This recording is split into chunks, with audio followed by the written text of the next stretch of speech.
வணக்கம் நண்பர்களே. இன்றைக்கி டே 24 ஆஃப் பெரோடே சிக்ஸ் ப்ரூடிங் செட்டப். நான் உங்கள் ஸ்ரீராம். இன்றைக்கி நம்ம தேங்காய் 3 தேங்காய் நேற்று கொடுத்துருந்தோம். 3 தேங்காய் நேற்று காலி பண்ணிட்டாங்க. இன்றைக்கி ஒரே ஒரு தேங்காய் மட்டும் ஒரு அரை மூடி மிச்சம் இருந்துச்சு. எப்படின்னு பார்த்தீங்கன்னா, அதை வந்து அதால் கொத்தி சாப்பிட முடியல. நம்ம சரிபாதியாக பிளந்து வச்சோம்னா அது ஈஸியாக கொத்தி சாப்பிட்றாங்க. அந்த இதில் இருக்கிறத அதால் கொத்தி ஃபுல்லாக சாப்பிட முடியல. அடுத்ததாக நம்ம கவனிக்க வேண்டிய விஷயம் என்னென்னு பார்த்தீங்கன்னா, 20 நாளுக்கு மேலே கோழி குஞ்சுகளை வந்து சின்ன குஞ்சுகளாக இருக்கிறத வந்து பிரிக்கணும். அப்படி பிரிக்கல அப்படின்னா பெரிய குஞ்சுகள் வளர்ந்துட்டே போகும். சின்ன குஞ்சாகவே இருக்கணும். சின்ன குஞ்சுகளாக இருக்கிறத பிரித்து அதுக்கு தனியாக தீவனம், அப்புறம் சத்தான உணவுகள் கொடுத்து அதை வந்து தேற்றணும். தினமும் நம்ம நாரை கழிச்சி விடுறதுனால வந்து கோழி குஞ்சுகளுக்கு வந்து பாக்டீரியல் இன்ஃபெக்ஷன் வராமல் தடுக்கலாம். அடுத்து நம்ம உணவு புழு கொடுக்கறதுக்கு சாக்கை விரிக்கவே விடல. கோழி குஞ்சுகள் வளர்ந்துட்டாலே இதான் பிரச்சனை. ஏதாவது 1-2 அடியில் வந்துகிட்டே இருக்கும். நம்ம காலெல்லாம் வந்து குத்துவாங்க. அடுத்தது நான் அந்த கோழி குஞ்சுகளை டைவெர்ட் பண்ணிவிட்டு சாக்கை விரிக்கிறதுக்கே ரொம்ப கஷ்டப்பட்டேன். அடுத்தோட இன்னையோட உணவு புழு வந்து முடிஞ்சிச்சு. நேற்று அண்ணாச்சி கொடுத்துருந்தோம் புழுக்களுக்கு. அண்ணாச்சியை ஃபுல்லாக சாப்பிட்டாங்க.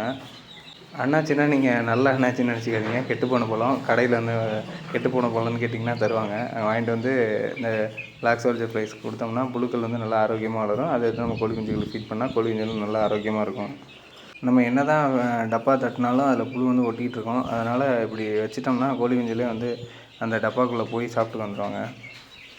அடுத்ததாக இன்னும் நம்ம ஒரு 2-3 நாளாக எந்த வகையான கீரை வகைகளும் கோழி குஞ்சுகளுக்கு கொடுக்கல. இன்றைக்கி வந்து வேப்பிலை கொடுக்கலான்னு இருக்கேன். ஏன் அப்படின்னா, நம்ம கோழி குஞ்சுகளுக்கு வந்து தேங்காய் கொடுக்கறதுனால எந்த கீரை வகைகளும் என்னால் கொடுக்க முடியல. அடுத்தது இன்றைக்கும் ப்ளைன் வாட்டர் தான். அடுத்ததாக வந்து நம்ம 21 நாள்லேருந்து 28 நாள் தான் கோழி குஞ்சுகளோட ப்ரூடிங் செட்டப்லேயே ரொம்ப முக்கியமான நாள். ஹீட் வந்து அதிகமாக கொடுத்துட்டா நம்ம கோழி குஞ்சுகள் வந்து வெயிட் ஏறாது. ஹீட்டு கம்மியாக கொடுத்துட்டா கோழி குஞ்சுகள் வந்து குறுகலாகவே நிற்கும். அதனால் ஹீட்டை வந்து கரெக்டாக கொடுக்கணும்.